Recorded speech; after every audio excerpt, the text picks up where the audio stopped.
É cada vez menor a quantidade de dinheiro guardado na caderneta de poupança do brasileiro. O preço dos alimentos caíram nas 3 primeiras semanas de maio, segundo o levantamento feito pela Fundação Getúlio Vargas. E você vai ver também. Número de deslocados à força no mundo atinge a marca de 100 milhões. Vacina da Pfizer teve eficácia de 80% em crianças até os 5 anos de idade. E ainda, desabamento no Irã deixa mortos e equipes de emergência estão chegando de outras cidades para ajudar no resgate. E apresentadoras de televisão do Afeganistão vão ao ar com o rosto coberto após ordem do Talibã. Essas e outras notícias você confere a partir de agora. Olá, boa tarde, seja muito bem-vindo. Estamos ao vivo agora 1h02 pelo horário de Brasília. E vamos juntos conferir os destaques desta segunda-feira no Brasil e no mundo. Nos primeiros 3 meses deste ano, os saques superaram os depósitos em mais de 40 milhões de reais. Essa é a maior queda na poupança desde 1995.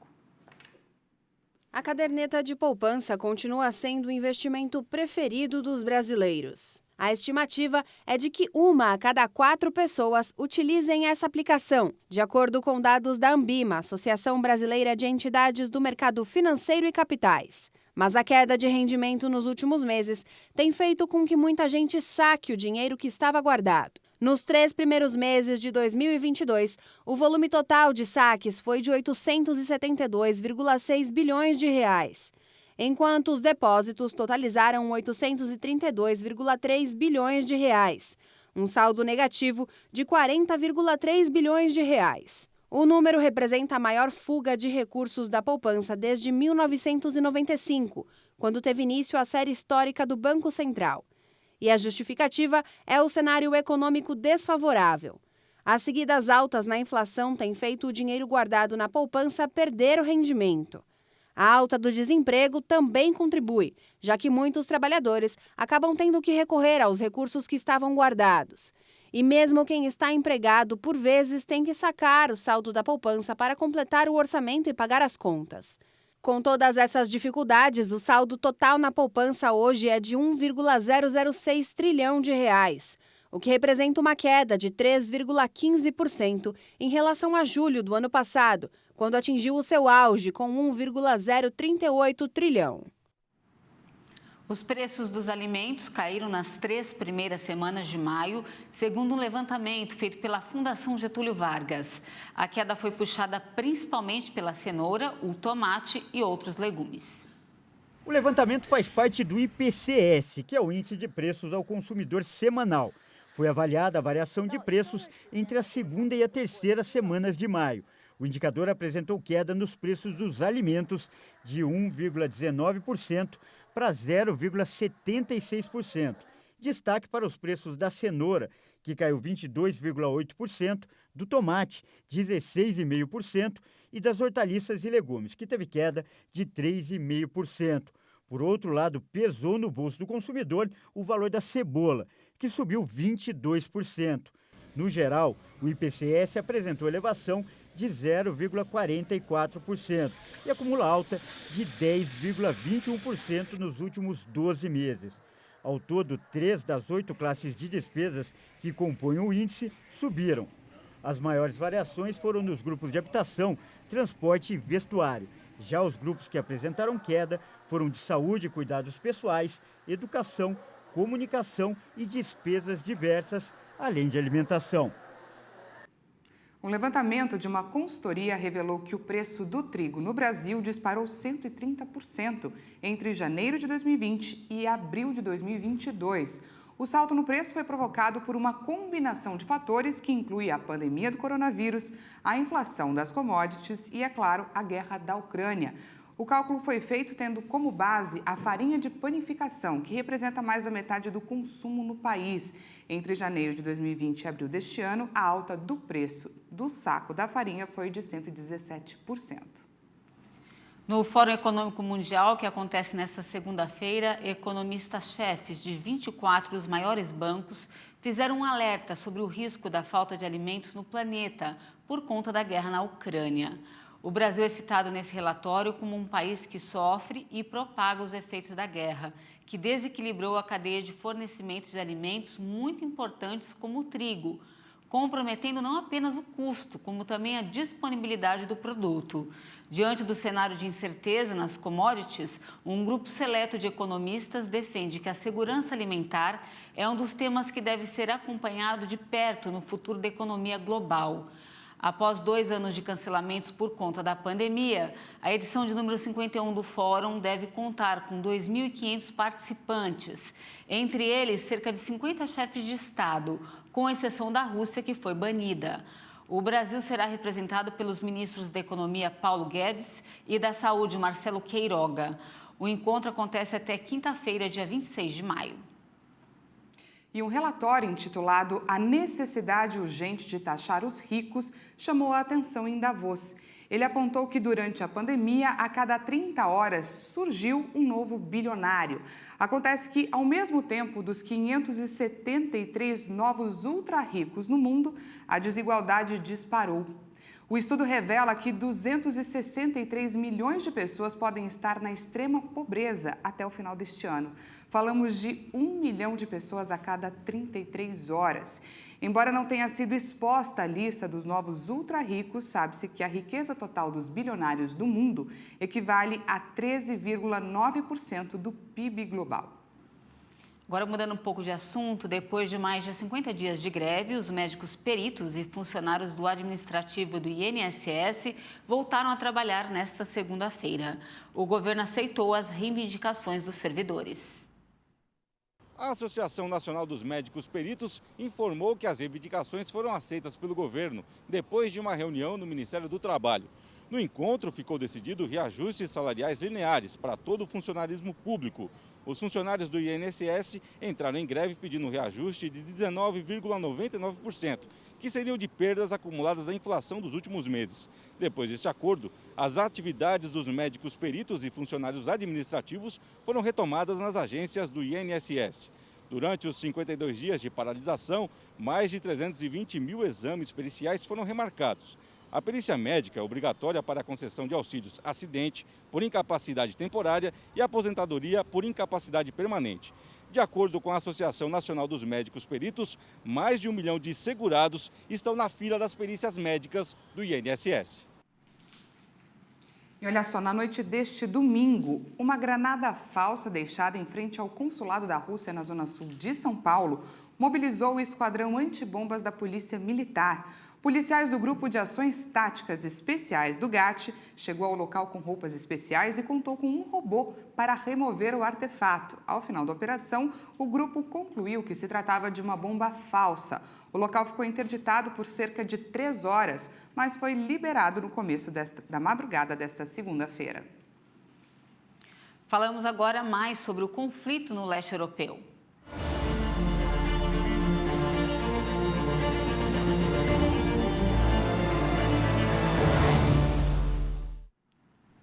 A Agência das Nações Unidas para os Refugiados divulgou nesta segunda-feira uma triste marca.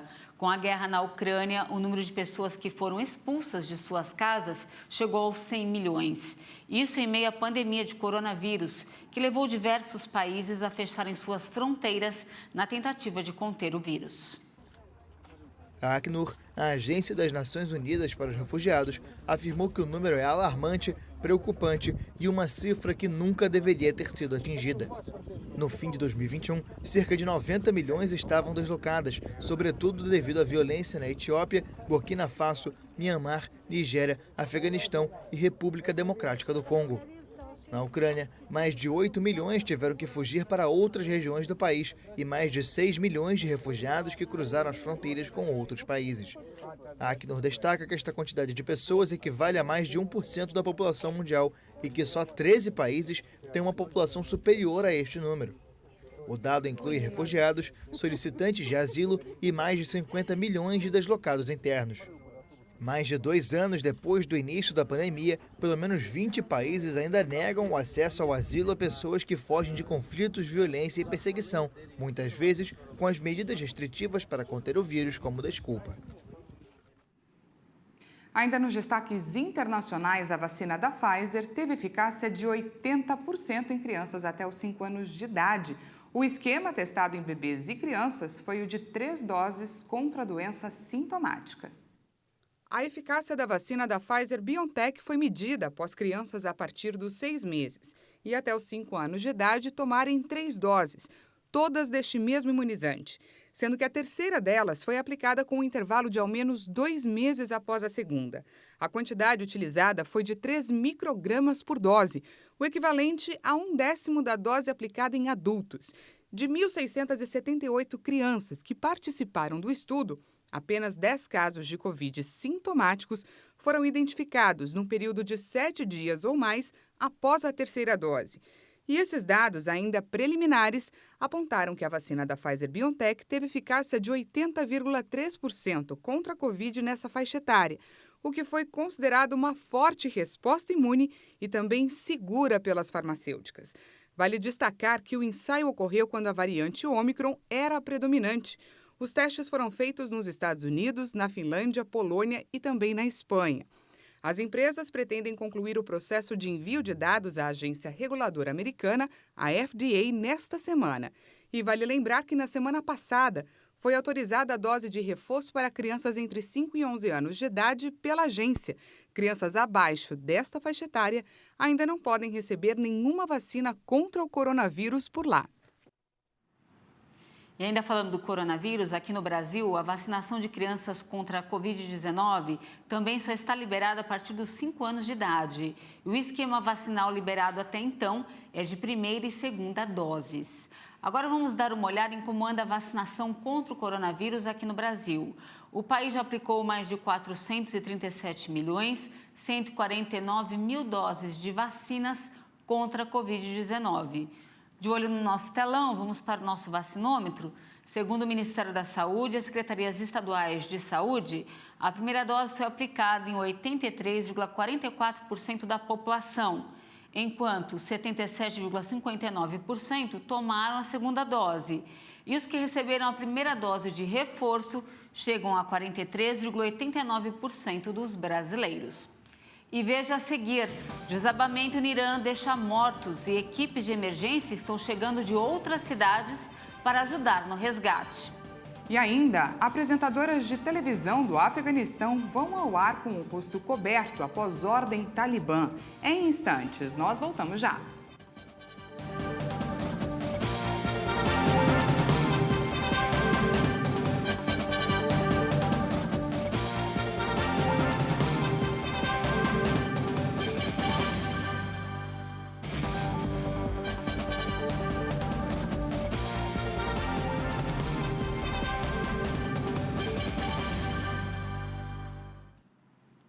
Já estamos de volta, ao vivo, agora 1h17. E como hoje é segunda-feira, não é, Paty? Hoje é dia de trazer os destaques do esporte. Isso aí, Dani. Quem traz os destaques para a gente é o nosso repórter, Leonardo Félix. Boa tarde, Leonardo. Boa tarde, Patrícia. Boa tarde, Daniela, a todos que nos assistem aqui na HIT. Vamos falar de Fórmula 1. O holandês Max Verstappen venceu o Grande Prêmio da Espanha e assumiu a liderança do campeonato. O rival Charles Leclerc abandonou a prova com problemas no motor quando liderava com 15 segundos de vantagem. O Sérgio Pérez, companheiro do Verstappen na Red Bull, chegou em segundo e George Russell da Mercedes ficou em terceiro. Max anotou mais 25 pontos com a vitória e chegou a 110, 6 a mais que o segundo colocado Leclerc. Zerado na corrida, o monegasco da Ferrari ficou com 104 pontos na tabela. Sérgio Pérez está em terceiro com 85. E a RBR também levou a melhor entre os construtores e disparou na ponta com a dobradinha, indo a 201 pontos. Os pilotos da Mercedes também tiveram destaque na corrida. George Russell se garantiu no pódio e travou duras batalhas com as duas RBR. Já Lewis Hamilton terminou em quinto, depois de sofrer um toque de Magnussen na largada e cair para a última posição. E os torcedores do Milan comemoraram nas ruas de Milão o primeiro título da Série A italiana em 11 anos, após a vitória sobre o Sassuolo por 3-0. A conquista teve um gosto especial para superar o rival da cidade, Internazionale. O Milan precisava apenas de um ponto para conquistar o Scudetto, mas bateu o Sassuolo com 2 gols de Giroud e outro de Kessié. Os rossoneiros terminaram a competição 2 pontos à frente da Inter, que venceu a Sampdoria por 3-0 no San Siro. Depois de anos de reconstrução no campo e na administração do clube, o rubro-negro trouxe novamente a alegria para a torcida que não comemorava a taça desde 2011. E lá na Inglaterra, como a gente falou, City campeão, 4ª vez nos últimos 5 anos. Parabéns a Pep Guardiola e toda a equipe lá do City. Fico por aqui e sigam aí com Patrícia, com Daniela. Até a próxima. Uma boa tarde para vocês. Boa tarde, Léo. Boa tarde, Léo. É isso aí, um final de semana cheio de emoção. Muito obrigada pela sua participação e até semana que vem. E seguindo por aqui nos destaques internacionais, o desabamento de um prédio em construção no sudoeste do Irã deixou mortos e feridos. Segundo a TV estatal, equipes de emergência estão sendo enviadas de outras cidades para ajudar na operação de resgate. O desabamento de um prédio em construção na cidade iraniana de Abadan, capital da província do Cuzistão, assustou moradores nesta segunda-feira. De acordo com a televisão pública local, pelo menos 4 pessoas morreram e outras 80 ficaram presas nos escombros da obra. O primeiro balanço oficial, apresentado pelo Serviço Nacional de Resgate e citado pela rede, indica 21 feridos no episódio. Imagens aéreas do local dão a dimensão do tamanho do desastre. Socorristas trabalham com o auxílio de guindastes para remover o entulho, enquanto cães de resgate procuram por vítimas. A televisão estatal destacou que o desabamento aconteceu em uma rua movimentada da cidade, cheia de instalações comerciais, sanitárias e escritórios. As causas da tragédia estão sendo investigadas. Apresentadoras dos principais canais de televisão afegão foram ao ar neste domingo com os rostos cobertos. Elas cumpriam uma ordem do Talibã, um dia depois de desafiá-la. No início deste mês, o chefe supremo dos talibãs emitiu uma ordem exigindo que as mulheres se cobrissem completamente em público, incluindo o rosto, de preferência com a burca tradicional. O Ministério Afegão para a Promoção da Virtude e Prevenção do Vício ordenou que as apresentadoras de TV fizessem isso antes de sábado. As jornalistas decidiram não cumprir a ordem e foram ao ar ao vivo sem esconder o rosto. Mas neste domingo, as mulheres usavam o véu integral, revelando apenas os olhos e a testa ao apresentar as notícias. Hoje se impõe a máscara, amanhã se impõe a burca, mas continuaremos nossa luta enquanto pudermos e sem nenhum passo atrás. A identidade de uma mulher não pode ser tirada. Queremos que a sociedade internacional ouça nossa voz e entenda que as mulheres no Afeganistão não estão seguras. Ao longo do dia, homens que trabalham na Tolo News em Cabul, jornalistas e outros funcionários vestiram máscaras para cobrir seus rostos em solidariedade às âncoras femininas. Os demais funcionários continuaram trabalhando sem máscaras. Vamos trabalhar até que o Emirado Islâmico nos retire do espaço público ou nos obrigue a ficar em casa. Por ordem do Talibã, os canais de televisão deixaram de transmitir séries e novelas protagonizadas por mulheres. Eles também ordenaram que as mulheres que trabalham no governo sejam demitidas se não cumprirem o novo código de vestimenta. Os funcionários também correm o risco de serem suspensos se suas esposas ou filhas não o fizerem. E para encerrar, uma ideia inovadora, uma favela em Manguinhos, no Rio de Janeiro, abriga a maior horta urbana da América Latina. E o que é melhor, com uma história de sucesso para contar. Vamos conhecer. Localizada em Manguinhos, zona norte do Rio, a horta orgânica prospera alheia à inflação descontrolada e à dependência de fertilizantes russos, que hoje preocupam a poderosa indústria agrícola brasileira. A primeira semente foi plantada no final de 2013 em um terreno então conhecido como Cracolândia pela presença de dependentes químicos. Pouco a pouco o projeto conseguiu se instalar e ser respeitado em um bairro onde os traficantes buscam impor sua própria lei. Esse projeto ele fez esse papel de dar ocupação para esses moradores dessa comunidade que não tinham o que fazer, não tinham como sobreviver aqui dentro, que a vida aqui dentro é muito precária, entendeu? Com quase 3 hectares, equivalente a 4 campos de futebol, a horta é considerada a maior da América Latina. Por mês produz 2.500 quilos de mandioca, cenoura, cebola e repolho. Metade é vendida a famílias a uma média de R$ 2,00 o quilo e a outra metade é doada a entidades como orfanatos e asilos. Em tempos normais, nessa horta aqui, A metade da produção ela é doada à população, a creches, a asilos, a abrigos, a orfanatos que estão no entorno. E a outra metade é comercializada a um preço subsidiado, de forma que as pessoas aqui possam comprar esse alimento. É um preço barato. A unidade de Manguinhos é a maior das 56 hortas cariocas, projeto que Júlio César lançou junto com autoridades municipais em 2006 e que foi reconhecido pelo Pacto de Milão sobre Política Alimentar Urbana como um dos melhores sistemas do mundo. Olha, essa horta para mim mudou tudo. Mudou tudo, mudou o modo de viver, o modo de comer, o modo de trabalhar, o modo de andar e o modo até de dormir, tá? Que eu já durmo naquela intenção de vir amanhã para cá. Dione faz parte dos 25 funcionários do jardim, pagos com 50% das vendas. Enquanto isso, o projeto continua indo de vento em popa. A Prefeitura do Rio anunciou a extensão dos terrenos de cultivo do Parque Madureira. Segundo cálculos das autoridades, o espaço vai se tornar a maior horta urbana do mundo, com 11 hectares. Por enquanto é isso. Muito obrigada pela sua companhia. Um ótimo dia para você e até mais. Esse jornal se encerra, mas a notícia não acaba por aqui, não. Kleber Werneck chega daqui a pouco com mais informações. Uma boa tarde e até amanhã.